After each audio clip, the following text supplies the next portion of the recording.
Gundlupet APMC ಅಭಿವೃದ್ಧಿಗೆ 5 ಕೋಟಿ ವೆಚ್ಚದಲ್ಲಿ ಶಾಸಕ ಎಚ್ಎಂ ಗಣೇಶ್ ಪ್ರಸಾದ್ ಗುದ್ದಲಿ ಪೂಜೆ ನೆರವೇರಿಸಿದರು.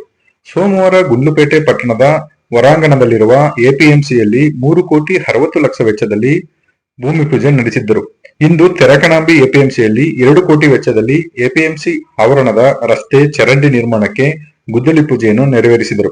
ಈ ಸಂದರ್ಭದಲ್ಲಿ ಚಾಮಲ್ ನಿರ್ದೇಶಕರಾದ ನಂಜುಂಡ ಪ್ರಸಾದ್, ಜಿಲ್ಲಾ ಪಂಚಾಯಿತಿ ಮಾಜಿ ಉಪಾಧ್ಯಕ್ಷರಾದ ಮಹೇಶ್ ಕಬ್ಬಲ್ಲಿ, ಎಪಿಎಂಸಿ ಅಧ್ಯಕ್ಷ ನಾಗರಾಜು ರಂಗುಪುರ, ಮಾಜಿ ಜಿಲ್ಲಾ ಪಂಚಾಯತ್ ಸದಸ್ಯ ಮಾದೇವಪ್ಪ, ತೆರಕಣಾಂಬಿ, ವಿರೂಪಾಕ್ಷ, ಶಿವನಾಗಪ್ಪ, ನೆಂಜಪ್ಪ, ಮೃತ್ಯುಂಜಯ, ಕರಿನಾಯಕ, ಜಲೇಂದ್ರ, ಮನು, ನಿಖಿಲ್, ರವಿ, ರಾಮಣ್ಣ, ಎಪಿಎಂಸಿ ಕಾರ್ಯದರ್ಶಿ ಶ್ರೀಧರ್ ಸೇರಿದಂತೆ ಮತ್ತಿತರರಿದ್ದರು.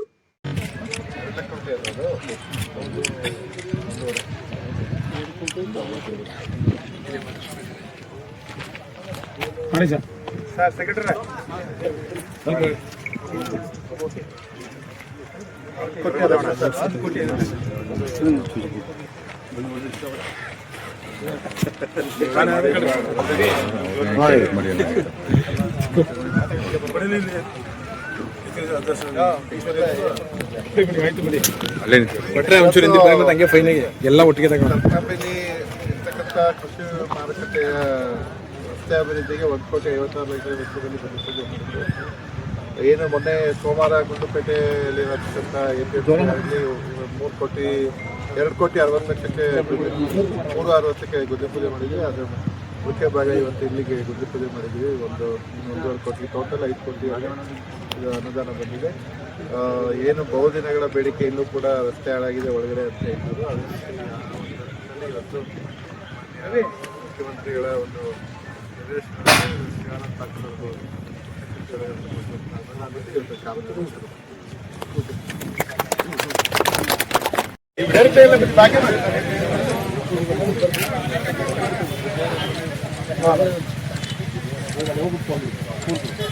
ಓಕೆ ಸರ್, ಇಲ್ಲೇ ಮಾತಾಡಿ ಇಲ್ಲೇ ಮಾತಾಡಿ. ಈಗ ಶುಕ್ರವಾರ ಅವತ್ತೇನೋ ಮಾತಾಡ್ತಾರೆ.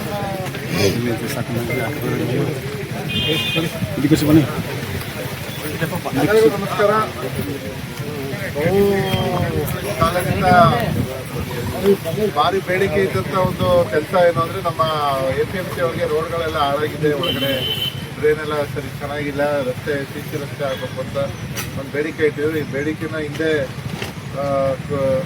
ಎಪಿಎಂಸಿ ಸಚಿವರಾಗಿರುವಂಥ ಶಿವಾನಂದ ಪಾಟೀಲ್ ಸಾಹೇಬರಿಗೆ ಮನವಿ ಮಾಡಿದಾಗ ಅವರು ಗುಂಡ್ಲುಪೇಟೆಗೆ ಬಂದಿದ್ದಾಗ ಖಂಡಿತಗಳು ಹಾಕೊಡ್ತೀನಿ ಅಂತ ಹೇಳಿದ್ರು. ಅದೇ ರೀತಿ ಇವತ್ತು ಈ ತಡವಾದರೂ ಕೂಡ ಇವತ್ತು ಈ ಒಂದು ಎಪಿಎಂಸಿ ರಸ್ತೆಗಳ ಅಭಿವೃದ್ಧಿಗೆ 5 ಕೋಟಿಯನ್ನು ಕೊಟ್ಟಿದ್ದು. ಅದರಲ್ಲಿ 3 ಕೋಟಿ 60 ಲಕ್ಷ ಗುಂಡ್ಲುಪೇಟೆ ಪಟ್ಟಣದಲ್ಲಿರುವಂಥ ಎಪಿಎಂಸಿ ಆವರಣದಲ್ಲಿ ರಸ್ತೆಗಳು ಮಾಡಲಿಕ್ಕೆ, ಜೊತೆಗೆ 1 ಕೋಟಿ 56 ಲಕ್ಷ ತರಕಾಂಬಿಲಿರುವಂಥ ಎಪಿಎಂಸಿ ಮಾರ್ಕೆಟ್ನ ರಸ್ತೆಗಳ ಅಭಿವೃದ್ಧಿಗೆ ಈಗಾಗಲೇ